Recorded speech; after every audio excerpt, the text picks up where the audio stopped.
নানা অনিয়মের মধ্যেই চলছে কুমিল্লা ট্রমা সেন্টারের কার্যক্রম। সিটি কর্পোরেশন ও পরিবেশ অধিদপ্তর সহ বিভিন্ন সংস্থা নোটিশের পরেও নেওয়া হচ্ছে না কোনো ধরনের পদক্ষেপ। দুর্নীতি দমন কমিশন থেকে চিঠি দেওয়ার পরেও কোনো ধরনের উত্তর পাওয়া যায়নি। এ বিষয়ে সুশীল সমাজের প্রতিনিধিরা মনে করেন অতি দ্রুত জনস্বার্থে আইনানুগ ব্যবস্থা গ্রহণ করা প্রয়োজন। কুমিল্লা প্রতিনিধি রফিকুল ইসলামের পাঠানো তথ্য ছবিতে দেখুন ডেস্ক রিপোর্ট।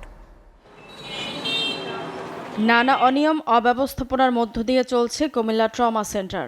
অবকাঠামো, দুর্নীতি এবং অপচিকিৎসায় রোগীর মৃত্যুর অভিযোগ অহরহ। এখানে দালালের মাধ্যমে রোগী আনার পর ভুল চিকিৎসায় মারা যাওয়া রোগীদের স্বজনদের আহাজারি যেন থামছেই না। সুবিচার প্রত্যাশা করেন তারা। নিশ্চিত একটু আমরা দেখতেও ভালো মতন যাইতে দেয় না। দূরান্ত থেকে প্রান্তিক এলাকা থেকে যখন রোগীরা আসে তখন তারা একটা বিল হাতে ধরিয়ে দেয়।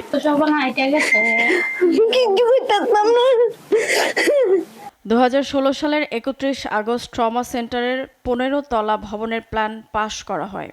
ভবনের পাশে ড্রেন নির্মাণ করার জন্য পর্যাপ্ত জায়গা রাখার নিয়ম থাকলেও 3 পাশে কোনো জায়গা রাখা হয়নি। নেই কোনো পার্কিংয়ের ব্যবস্থা।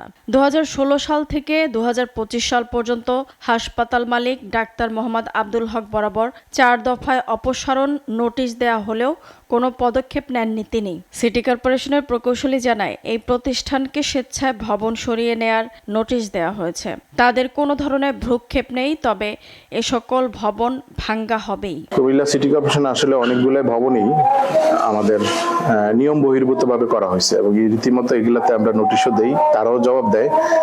ঠিক সিমিলারলি ট্রমাও একই অবস্থা। বর্জ্য ব্যবস্থাপনা সঠিকভাবে পরিপালন করতে হবে, অন্যথায় আইনগত ব্যবস্থা গ্রহণ করা হবে। কুমিল্লা ট্রমা সেন্টারকে আমরা শর্ত সাপেক্ষে ছাড়পত্র প্রদান করেছি। ছাড়পত্রের কিছু শর্ত দেওয়া আছে। ট্রমা সেন্টারের মালিক এবং তার পার্টনারের বিরুদ্ধে দুদকেও একটি অভিযোগ রয়েছে, যেখানে উল্লেখ করা হয় আব্দুল হক এবং ইউসুফ চৌধুরীর যে পরিমাণ সম্পদ এবং ব্যবসা রয়েছে তা অবৈধভাবে আয় করা। দুদকের জেলার শীর্ষ কর্মকর্তা জানায়, তাদের দুজনের নামে নভেম্বর মাসে একটি অভিযোগ দেওয়া হয়েছে। তদন্ত চলছে, তাদের বিরুদ্ধে সাক্ষ্য প্রমাণ সংগ্রহ করা হচ্ছে।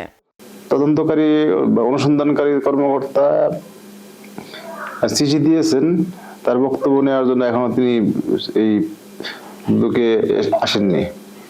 তার সময় হয়নি আসার। ঠিক আছে, তিনি সময় মতো আসবেন আশা করি।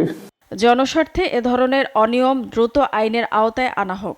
যারা এভাবে বিধি বহির্ভূত কিংবা নকশা বহির্ভূত ভাবে ভবন করলেন, তাদের যেরকম দায় আছে তেমনি ভাবে এটির তদারকি কর্তৃপক্ষ যারা, তাদেরও দায় আছে। হাসপাতাল কর্তৃপক্ষের সাথে বারবার যোগাযোগ করার চেষ্টা করা হলেও তারা ক্যামেরার সামনে কথা বলতে অপারগতা প্রকাশ করে বলে, যেখানে অভিযোগ সেই অধিদপ্তরে জবাব দেব।